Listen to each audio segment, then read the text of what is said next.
ایک صاحب نے مجھے بتایا، ایک واقعہ سنایا، بات سے بات نکل گئی، بس کوشش کر رہا ہوں جلدی سے سمیٹوں.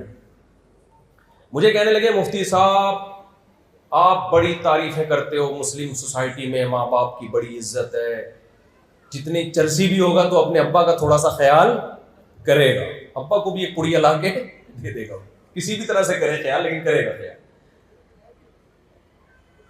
تو مفتی صاحب آپ غلط بات کرتے ہو، میں یہاں رہتا ہوں، میں ملک کا نام نہیں لوں گا، میرے ویزے پہ پابندیاں نہ لگا دیں، وہ ہمارے ملک میں آتے ہو پھر ہماری برائیاں کرتے ہو بیٹھے. تو ایک کنٹری ہے، گوروں کا ملک ہے، کہتے ہیں مفتی صاحب یہاں جو بوڑھوں کی قدر ہے نا آپ اپنی سوسائٹی میں سوچ بھی نہیں سکتے. میں آپ کا نا سوچنے کا زاویہ ٹھیک کرنا، میں پلگ پانا لے کر آیا ہوں، آپ کی تھنکنگ کو جو ہے نا اس کو سیٹنگ پہ لے کر آ رہا ہوں، سافٹ ویئر اپڈیٹ کر رہا ہوں میں آپ کی، کہ جب آپ صحیح زاویے سے سوچنا اور دیکھنا شروع کر دو گے نا تو حقائق کھلیں گے. بھائی جو اللہ کا نہیں ہے نا، جو اسلام کو نہیں مانتا، وہ نہیں ہے، وہ صحیح اچھا انسان بن ہی نہیں سکتا.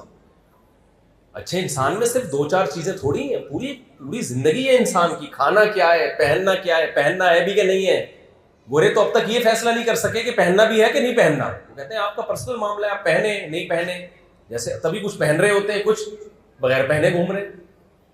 آپ نے ابا اماں کی وہاں عورت کے حقوق کیا ہے دیکھو، یہ میں واقعہ بھول نہ جاؤں، یہ جو بھی میں سنانے لگا ہوں نا بوڑھوں کی خدمت والا واقعہ. عورت کے حقوق کیا ہے؟ گورے نے ایک نعرہ لگایا ویمن رائٹس، خواتین کے حقوق. جب آپ نے حقوق نہیں دینے ہوتے نا تو مبہم نعرے لگاتے ہو آپ، اس کی ڈیٹیل آپ کے پاس نہیں ہوتی. مثال کے طور پر میں رفیع بھائی کے بارے میں کہتا ہوں رفیع بھائی سے اچھا سلوک کرو، یہ میرے دوست ہیں، میرا بیہیویئر اچھا ہونا چاہیے، مجھے ان کے حقوق ادا کرنے چاہیے. ایک ایک گھنٹہ تقریریں، رفیع بھائی پھولے نہیں سمارے، واہ یار مفتی صاحب ہر وقت میرے حقوق پر بات کرتے ہیں. پھر یہ رفیع بھائی مجھ سے آ کے کہتے ہیں میرے حقوق ہیں کیا؟ میں کہتا ہوں حقوق کا مجھے پتا نہیں ہے. تو ساری تقریروں کی ایسی کی تیسی ہوگی کہ نہیں ہوگی؟ رفیع بھائی کہتے ہیں ایک بندہ میرے 2 کروڑ روپے لے کے بھاگا ہوا ہے، مفتی صاحب اس پہ بات کریں کہ وہ 2 کروڑ مجھے دے دے. میں کہوں نہیں، یہ جزیات میں نہیں جاؤں گا کہ فلاں آپ کے 2 کروڑ دے دے اور فلاں نے آپ کے اتنے پیسے لیے ہیں وہ دے دے، نہ. تو رفیع بھائی کہیں گے بھائی یہ حقوق کی مفتی صاحب آپ تقریریں پھر اپنے پاس رکھو، مجھے ان حقوق کی تقریروں کا 2 ٹکے کا فائدہ بولو نہیں. گورے نے کہا ویمن رائٹس، ویمن رائٹس، اور ویمن رائٹس میں 2-3 چیزیں، عورت کو آزادی ہو کہ وہ بھی جاب کر سکے. اور کیا ویمن رائٹس؟ اور کوئی رائٹس نہیں. او بھائی ویمن جو ہے وہ یا تو آپ کی بیوی ہوگی، یا وہ آپ کی اماں ہوگی، یا وہ آپ کی بہن ہوگی، یا وہ آپ کی دادی نانی ہوگی، یا وہ آپ کی بیٹی ہوگی، یا آپ کی پوتی نواسی ہوگی. ان کے کیا حقوق ہیں الگ الگ بتائیں. گورا بتا سکتا ہے؟ بولو نا. کوئی نہیں ہے بھائی، کوئی ڈیٹیل ہی نہیں ہے. قرآن بتاتا ہے، مذہب بتاتا ہے کہ عورت ماں کی شکل میں ہے تو کیا حقوق ہے. لا تقل لہما اف، ساری دنیا کی انٹیوں سے پڈا کر سکتے ہو، ماں کے سامنے اف کرنے کی اجازت بولو نہیں ہے. بوڑھی ہوگی اس کو پالنا گورنمنٹ کی ذمہ داری نہیں ہے، اس پہ خرچہ کرنا. قل ما انفقتم من خیر فللوالدین، جو بھی خرچ کرو گے سب سے پہلے باپ اور ماں، اس کے لیے خرچہ نکلے گا تمہاری جیب سے. یہ رائٹس گورا بیان کرتا ہے کیا؟ جیپنیز کے پاس ہے یہ قانون اور ضابطہ؟ پھر اللہ کہتا ہے ماں اگر تم نماز پڑھ رہے ہو اور تمہیں نماز میں پکارتی ہے، نماز توڑ کر اس کی پکار پر لبیک کہو، بہرے بن کے مت بیٹھے رہو. کس قدر ڈیٹیل میں حقوق بیان کیے. ان کے قدموں میں جنت تلاش کرو. جس نے باپ کی پیشانی پہ محبت سے نظر ڈالی اللہ اسے حج عمرے کا ثواب دیتے ہیں. پھر وہ عورت اگر بیوی کی صورت میں ہے اس کے حقوق الگ ہیں. اس کے تو اتنے حقوق ہیں تبھی تو لوگ شادی نہیں کر رہے. اماں سے زیادہ حقوق کس کے ہیں؟ بولو بھائی، بیگم کے. کتنی ہی مالدار کیوں نہ ہو، سارا خرچہ اس کی ساری زندگی کا، اس کا بھی اس کی اولاد کا بھی سارا خرچہ کس کے کندھے پر ہے؟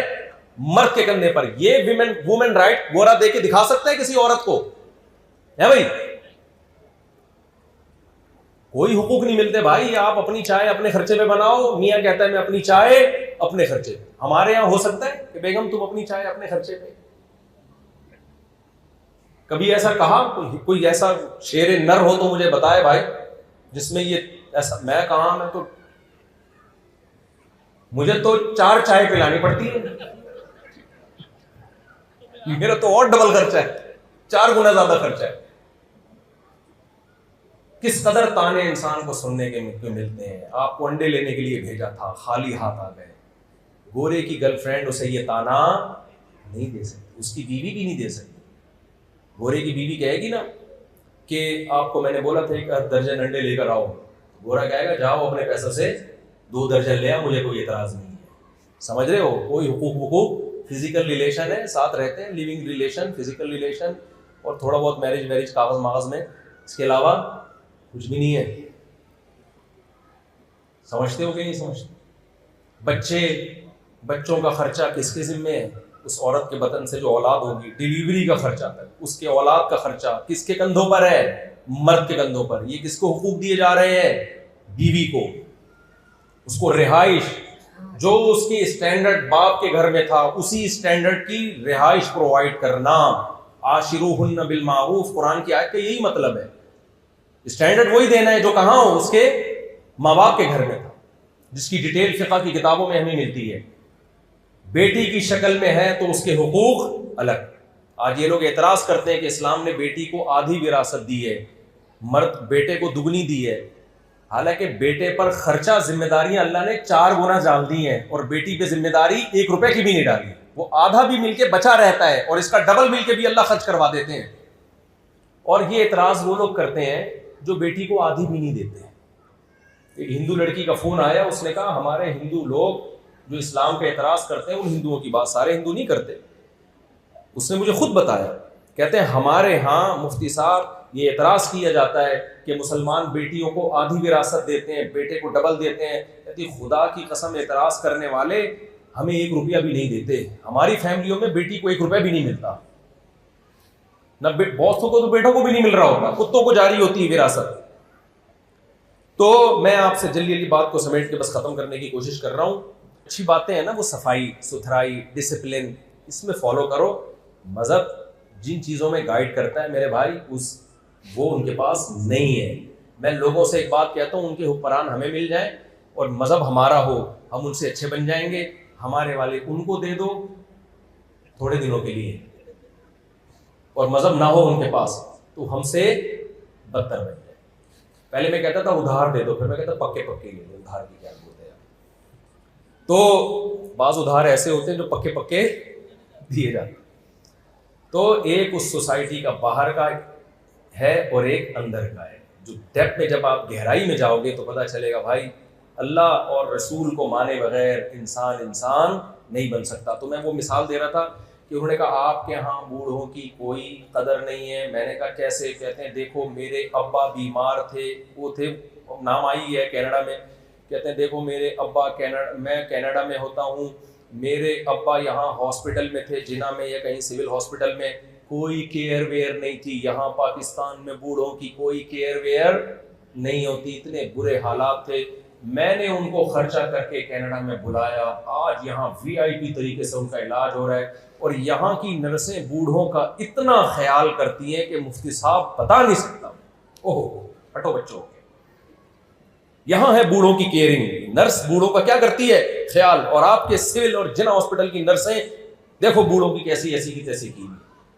میں نہیں کہہ رہا ایسی کی تیسی کی ہوئی، وہ کہہ رہے تھے ایسا. اور جن ہاسپٹل والے میرے اوپر کیس کر دیں، میں تھوڑی کہہ رہا ہوں بھائی کیس کرنا ان پہ، میں تو ان کا واقعہ سنا رہا ہوں آپ کو.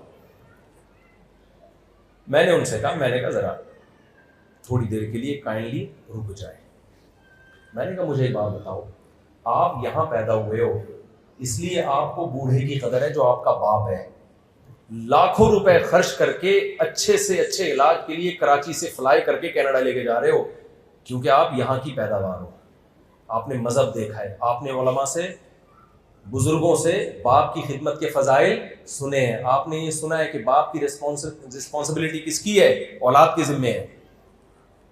میں نے کہا یہ نرس جو آپ کے ابا کی اتنی خدمت کر رہی ہے، یہ لا اور قانون کی وجہ سے، سسٹم کی وجہ سے ورنہ اگر یہ اتنی اچھی ہے تو اس کو بولو اپنے ابا کی کیوں نہیں کر لیتی. نہیں آئی میرا خیال ہے بات. اس کو بولو اپنے ابا کی بھی تو کر. اپنے ابا کو اولڈ ہاؤس میں مانے گا بھی تحقیق کرو, اپنے ابا کو وہاں داخل کرایا گا اولڈ ہاؤس میں. اس کے ابا کی خدمت کوئی اور نرس کر رہی ہوگی گورنمنٹ سے پیسے لے کے.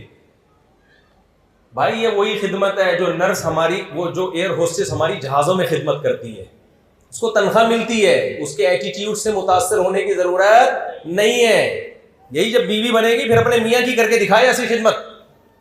جہاز میں تو بٹن دباؤ. اب ایک بیوقوف آدمی وہ جہاز میں گیا, اپنی بیگم کو وہ گھر میں دیکھ رہے کہ یار بٹن دباتا ہوں آتی ہی نہیں ہے, اور جہاز میں گیا یہ بٹن دبایا, فورن air hostess nice to meet you, thank you, کیا چاہیے, 20 دفعہ چائے منگواؤ, 20 دفعہ چائے لے کر آئے گی.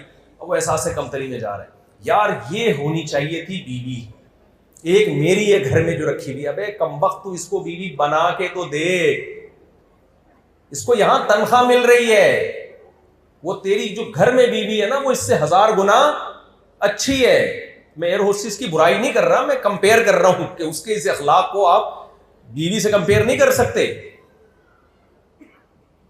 یہی جب آپ کی بیوی بن جائے گی نا پھر آپ بٹن پہ پاؤں رکھ کے کھڑے ہو جاؤ گے بھائی. بٹن کی بیٹری ختم ہو جائے گی, وہ نہیں آئے گی. وہ آپ کی والی تو شاید تھوڑی, کیونکہ وہاں اس کو تنخواہ اتنی ٹھیک ٹھاک مل رہی ہے, اس کو ٹریننگ دی گئی ہے, اس کو بولا گیا ہے جاب سے نکال دیں گے. تو ان ملکوں میں نگرانی اتنی سخت ہے کہ بوڑھے کی کیئر کرنی پڑتی ہے نرس کو. لیکن یہ ریلیشن کی بیس پہ نہیں ہو رہا. میں نے کہا ریلیشن کی بیس پہ اپنے باپ کی خدمت تم کر رہے ہو, 1 روپے نہیں مل رہا تمہیں اس باپ سے. کیا کر لے گا بوڑھا باپ تمہارا اگر تم نے نہ خدمت کی؟ 1 روپے نہیں مل رہا, پھر بھی لاکھوں کروڑوں روپے خرچ کر کے تم اس کے علاج پہ خرچ کر رہے ہو. تو دیکھو جہاں مذہب نہیں ہے وہاں ریلیشن نہیں ہے, نہ اللہ سے ریلیشن نہ مخلوق کا ریلیشن. اور جہاں ریلیشن نہیں ہے وہاں انسان سکون کی زندگی نہیں گزار سکتا, کیونکہ انسان کو اللہ نے تنہا پیدا نہیں کیا. انسان اس مخلوق میں ہے جو باقاعدہ ریلیشن بنا کے رہتا ہے, اور ریلیشن میں بلڈ ریلیشن ہے جس کی ویلیو سب سے زیادہ ہے. تو میں بات کو بس